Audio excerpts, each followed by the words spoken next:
നമസ്കാരം, എല്ലാവർക്കും ആമേസ് ഫുഡ് കോർട്ടിലേക്ക് സ്വാഗതം. എൻ്റെ പേര് സുമിത. അപ്പോൾ ഇന്ന് ഞാൻ വന്നിരിക്കുന്നത് ഒരു കിഡിലൻ ചെമ്മീൻ റോസ്റ്റിൻ്റെ റെസിപ്പി ആയിട്ടാണ്. വളരെ ഈസിയാണ്, അതേപോലെ വളരെ ടേസ്റ്റി ആയിട്ടുള്ള ഒരു ചെമ്മീൻ റോസ്റ്റിൻ്റെ റെസിപ്പിയാണ്. അപ്പോൾ അതെങ്ങനെയാണ് നല്ല കിഡിലനായിട്ട് വീട്ടിൽ തന്നെ ഉണ്ടാക്കുന്നതെന്ന് നോക്കാം. അപ്പോൾ നമുക്ക് ചെമ്മീൻ ആദ്യം തന്നെ മാരിനേറ്റ് ചെയ്ത് വെക്കണം. ഞാനിപ്പോൾ ടൈഗർ പ്രോൺസ് ആണ് കേട്ടോ എടുത്തിരിക്കുന്നത്. അത്യാവശ്യം വലിപ്പമുള്ള പ്രോൺസ് ആണ് എടുത്തിരിക്കുന്നത്. 1/2 കിലോ ആണ് കേട്ടോ. അപ്പോൾ അതിലേക്ക് നമുക്ക് ആദ്യം തന്നെ മസാലയൊക്കെ ഇട്ടിട്ട് ഒന്ന് മാരിനേറ്റ് ചെയ്ത് വെക്കാം. അപ്പോൾ അതിലേക്ക് ഒരു 1/4 ടീസ്പൂൺ മഞ്ഞൾപ്പൊടി ചേർത്ത് കൊടുക്കുന്നുണ്ട്. പിന്നെ എരിവിന് വേണ്ടിയിട്ട് ഞാനിപ്പോൾ എരിവുള്ള മുളക് പൊടി 1 ടീസ്പൂൺ അളവിൽ ചേർക്കുന്നുണ്ട്. പിന്നെ ആവശ്യത്തിനുള്ള ഉപ്പും കൂടി ചേർത്ത് കൊടുക്കാം. പിന്നെ ഇതിലേക്ക് പുളിക്ക് ചെറുതായിട്ട് ഒരു ടേസ്റ്റിന് വേണ്ടിയിട്ട് ഞാൻ വിനീഗറാണ് 1 ടീസ്പൂൺ അളവിൽ ഇപ്പോൾ ചേർത്ത് കൊടുക്കുന്നുണ്ട്. കറി ഉണ്ടാക്കുന്ന സമയത്ത് ഞാൻ കുറച്ച് ചേർത്ത് കൊടുക്കും കേട്ടോ. നിങ്ങൾക്ക് വേണമെങ്കിൽ വിനീഗർ ഇല്ലെങ്കിൽ നാരങ്ങ നീര് ചേർത്തിട്ട് ഇത് മിക്സ് ചെയ്തെടുത്താലും മതിയാകും. ഇനി ഇത് നല്ല പോലെ ചെമ്മീൻ്റെ എല്ലാ ഭാഗത്തേക്കും എല്ലാ ചെമ്മീനിലേക്കും നമ്മുടെ മസാല ആയി വരുന്ന വിധത്തിൽ മിക്സ് ചെയ്തെടുക്കാം. ഇനി ഇത് ഒരു അരമണിക്കൂറെങ്കിലും കുറഞ്ഞത് റെസ്റ്റ് ചെയ്യാൻ വെക്കാം. ഞാനിപ്പോൾ 1 മണിക്കൂർ ഇവിടെ റെസ്റ്റ് ചെയ്യാൻ വെക്കുന്നുണ്ട്. അതിനുശേഷം നമുക്കിതൊന്ന് ഫ്രൈ ചെയ്തെടുക്കാം കേട്ടോ. ചെമ്മീൻ ഇപ്പോൾ മസാല പുരട്ടി വെച്ചിട്ട് 1 മണിക്കൂർ കഴിഞ്ഞിട്ടുണ്ട്. ഇനി ഇത് നമുക്ക് ഫ്രൈ ചെയ്തെടുക്കാം. അപ്പോൾ അതിന് വേണ്ടിയിട്ട് ഞാൻ വെളിച്ചെണ്ണയാണ് കേട്ടോ എടുക്കുന്നത്. അപ്പോൾ അതൊരു പാനിലേക്ക് ഒഴിച്ചു കൊടുത്തിട്ടുണ്ട്. വെളിച്ചെണ്ണ നല്ലപോലെ ചൂടായിട്ട് വരുമ്പോൾ അത് തന്നെ വെളിച്ചെണ്ണയിലേക്ക് കുറച്ച് കറിവേപ്പില ചേർത്ത് കൊടുക്കാം. നല്ലൊരു ഫ്ലേവർ ആയിരിക്കും നമ്മളിങ്ങനെ കറിവേപ്പിലയും കൂടി ഇട്ടിട്ട് ചെമ്മീൻ ഫ്രൈ ചെയ്തെടുക്കുമ്പോൾ. അപ്പോൾ ഞാൻ ഇപ്പോൾ ചെറിയൊരു ചട്ടി ആയതുകൊണ്ട് തന്നെ 2 ബാച്ചസ് ആയിട്ടാണ് നമ്മൾ ചെമ്മീൻ ഫ്രൈ ചെയ്തെടുക്കുന്നത്. ഒരുപാട് സമയമൊന്നും വേണ്ട. ഓരോ സൈഡും ഒരു 3-4 മിനിറ്റ് വെച്ചിട്ട് നമുക്ക് ഫ്രൈ ചെയ്തെടുത്താൽ മതി. മീഡിയം ഫ്ലെയിമിൽ വെച്ചിട്ട് ഇത് ഫ്രൈ ചെയ്താൽ മതി കേട്ടോ. അപ്പോഴത്തേനും നമുക്കിത് പെട്ടെന്ന് തന്നെ വെന്ത് കിട്ടുന്ന ഒരു ഐറ്റമാണ് കേട്ടോ ഈ ചെമ്മീൻ എന്ന് പറയുന്നത്. അപ്പോൾ 3-4 മിനിറ്റ് ഓരോ സൈഡും നമുക്ക് തിരിച്ചും മറിച്ചിട്ടിട്ട് 2 സൈഡും നല്ല പോലൊന്ന് ഫ്രൈ ചെയ്തെടുക്കുക, ഷാലോ ഫ്രൈ ചെയ്തെടുക്കുക കേട്ടോ. അപ്പോൾ ഇതാ ഞാൻ ഒരു ബാച്ച് ചെമ്മീൻ ഇട്ട് കൊടുത്തിട്ടുണ്ട്. ഇതൊന്ന് ഒരു സൈഡ് ഒന്ന് മുരിഞ്ഞു വരുമ്പോൾ നമുക്ക് തിരിച്ചിട്ട് കൊടുക്കാം. അപ്പോൾ ഇത് വെന്ത് വരട്ടെ.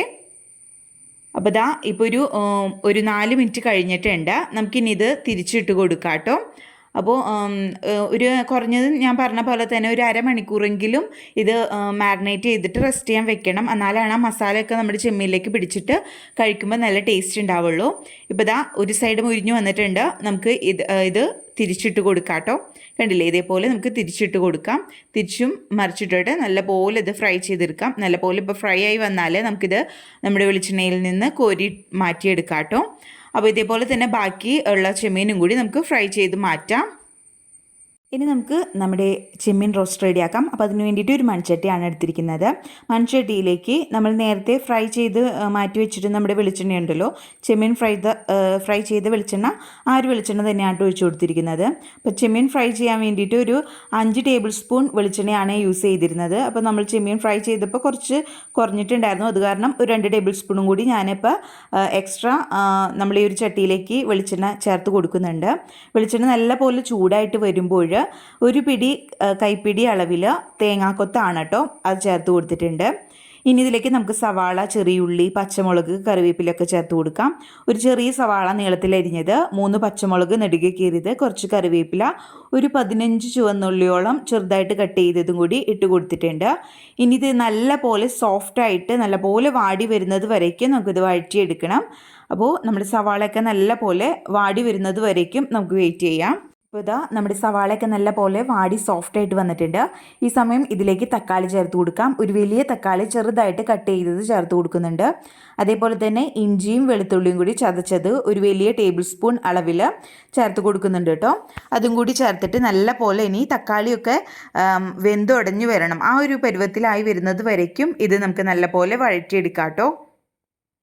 ഇപ്പം നമ്മൾ തക്കാളിയൊക്കെ ചേർത്ത് കൊടുത്തിട്ട് നല്ല പോലെ അത് വാടി വന്നിട്ടുണ്ട്, നല്ലപോലെ വെന്തുടഞ്ഞു വന്നിട്ടുണ്ട് കേട്ടോ. ഇനി ഇതിലേക്ക് മസാലപ്പൊടികളൊക്കെ ചേർത്ത് കൊടുക്കാം. ഈ സമയം ഫ്ലെയിം ലോ ആക്കി വയ്ക്കാൻ ശ്രമിക്കാം കേട്ടോ. ശ്രദ്ധിക്കാം, അതല്ലെങ്കിൽ പെട്ടെന്ന് പൊടികളൊക്കെ കരിഞ്ഞു പോകും. ഒരു 1/4 ടീസ്പൂൺ അളവിൽ മഞ്ഞൾപ്പൊടി, 2 ടീസ്പൂൺ അളവിൽ കാശ്മീരി മുളക് പൊടിയും കൂടിയാണ് കേട്ടോ ചേർത്ത് കൊടുത്തിരിക്കുന്നത്. ഇനി ഇത് അതിൻ്റെ ഒരു പച്ചക്കുത്ത് മാറി വരുന്നത് വരയ്ക്കും നല്ല പോലെ അങ്ങ് മൂപ്പിച്ചെടുക്കാം കേട്ടോ. നമ്മൾ പൊടികളൊക്കെ ചേർത്തിട്ട് നമ്മുടെ മസാല നല്ലപോലെ മൂത്ത് വന്നിട്ടുണ്ട്. ഈ സമയം ഇനി ഇതിലേക്ക് നമ്മൾ നേരത്തെ ഫ്രൈ ചെയ്ത് മാറ്റി വെച്ചിരുന്ന നമ്മുടെ ചെമ്മീനുണ്ടല്ലോ, അത് മൊത്തത്തിൽ അങ്ങ് ഇട്ട് കൊടുത്തിട്ട് നല്ല പോലെ അങ്ങ് മിക്സ് ചെയ്തെടുക്കാം. എല്ലാ ചെമ്മീനിലേക്കും ആ ഒരു മസാല വരുന്ന വിധത്തിൽ നല്ലപോലെ അങ്ങ് മിക്സ് ചെയ്തെടുക്കാം കേട്ടോ.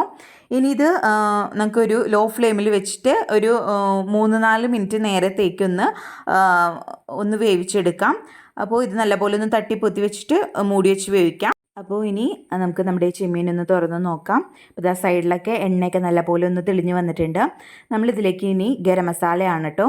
ഒരു 1/4 ടീസ്പൂൺ അളവിൽ ഗരം മസാല ചേർത്ത് കൊടുക്കാം. ഒരുപാട് കൂടി പോകണ്ട കേട്ടോ. അതേപോലെ തന്നെ ഒരു 1/4 ടീസ്പൂൺ അളവിൽ കുരുമുളക് പൊടിയാണ്. അപ്പോൾ നമ്മൾ കാശ്മീരി മുളക് പൊടിയാണ് ചേർത്തത്. അപ്പോൾ അധികം എരിവ് ഉണ്ടാവത്തില്ല. അതേപോലെ നമ്മൾ മാരിനേറ്റ് ചെയ്ത് വെച്ചിരുന്നത് നല്ല എരിവുള്ള മുളക് പൊടിയിലായിരുന്നു. അപ്പോൾ നിങ്ങളുടെ എരിവിനനുസരിച്ച് മാത്രം നമ്മൾ കുരുമുളക് പൊടി ചേർത്ത് കൊടുക്കാം. പിന്നെ അതേപോലെ കറിയിലേക്ക് നമ്മൾ പിന്നീട് മാരിനേറ്റ് ചെയ്ത സമയത്തല്ലാതെ പിന്നീട് ഉപ്പ് ചേർത്തിട്ടുണ്ടായില്ല. അപ്പോൾ ആവശ്യത്തിനുള്ള ഉപ്പ് ചേർക്കാം. പിന്നെ പുളിക്ക് ആവശ്യത്തിന് വിനീഗർ ചേർക്കാം. ഞാനിപ്പോൾ ഒരു 2 ടീസ്പൂൺ അളവിൽ വിനീഗറും കൂടി ചേർത്ത് കൊടുത്തിട്ടുണ്ട്. എല്ലാവരും കൂടി നല്ല പോലെ അങ്ങ് മിക്സ് ചെയ്ത് എടുക്കാം കേട്ടോ. അപ്പോൾ എല്ലാ പൊടികളുടെ അളവ് നിങ്ങളുടെ ടേസ്റ്റിനനുസരിച്ച് നിങ്ങൾക്ക് മാറ്റം വരുത്താവുന്നതേ ഉള്ളൂ കേട്ടോ. അപ്പോൾ നല്ല ടേസ്റ്റി ആയിട്ടുള്ളൊരു ചെമ്മീൻ റോസ്റ്റിൻ്റെ റെസിപ്പിയാണ്. അപ്പോൾ ഇതൊന്നും കൂടി നമുക്കൊന്ന് മൂടി വെച്ചിട്ട് 1 മിനിറ്റ് നേരത്തേക്ക് വേവിച്ചെടുക്കാം. അപ്പോൾ ഇതാ നമ്മുടെ ചെമ്മീൻ റോസ്റ്റ് ഇവിടെ അടിപൊളിയായിട്ട് റെഡി ആയിട്ടുണ്ട്. അപ്പോൾ അവസാനമായിട്ട് ഞാനിതിലേക്ക് കുറച്ച് കറിവേപ്പിലയും അതേപോലെ തന്നെ 1 ടീസ്പൂൺ അളവിൽ വെളിച്ചെണ്ണയും കൂടി പച്ച വെളിച്ചെണ്ണയും കൂടി ഒഴിച്ചു കൊടുക്കുന്നുണ്ട്. എന്നിട്ട് നല്ല പോലെ മിക്സ് ചെയ്തെടുക്കാം. അപ്പോൾ ഇത്രയേ ഉള്ളൂ, നമ്മുടെ അടിപൊളി ചെമ്മീൻ റോസ്റ്റ് ഇവിടെ റെഡി ആയിട്ടുണ്ട്. ഉപ്പൊക്കെ നോക്കിയിട്ട് കുറവുണ്ടെങ്കിൽ ചേർത്ത് കൊടുക്കാം. ഈ സമയം ഞാൻ ഫ്ലെയിം ഓഫ് ചെയ്തിട്ടുണ്ട് കേട്ടോ. അപ്പോൾ ഇതാ വളരെ ഈസിയാണ് റെഡിയാക്കാൻ വേണ്ടിയിട്ട്. അതേപോലെ നല്ല ടേസ്റ്റിയാണ്. അപ്പത്തിൻ്റെ കൂടെയും ചപ്പാത്തിയുടെ കൂടെയും ചോറിൻ്റെ കൂടെയൊക്കെ കഴിക്കാൻ പറ്റുന്ന അടിപൊളി ഒരു കിടിലൻ ചെമ്മീൻ റോസ്റ്റിൻ്റെ റെസിപ്പിയാണ്. അപ്പോൾ എല്ലാവർക്കും വീഡിയോ ഇഷ്ടപ്പെട്ടെന്ന് വിചാരിക്കുന്നു. വീഡിയോ ഇഷ്ടപ്പെട്ടാൽ ലൈക്ക് ചെയ്യുക, ഷെയർ ചെയ്യുക. അതേപോലെ ആദ്യമായിട്ട് വീഡിയോ കാണുന്നവർ ആരെങ്കിലും ഉണ്ടെങ്കിൽ ചാനൽ സബ്സ്ക്രൈബ് ചെയ്യാൻ മറക്കരുത്. ഇത് ട്രൈ ചെയ്ത് നോക്കിയിട്ട് അഭിപ്രായം താഴെ കമൻറ്റ് ബോക്സിൽ അറിയിക്കുക. അപ്പോൾ അടുത്ത അടിപൊളി വീഡിയോ ആയിട്ട് വരുന്നത് വരയ്ക്കും ബൈ. താങ്ക്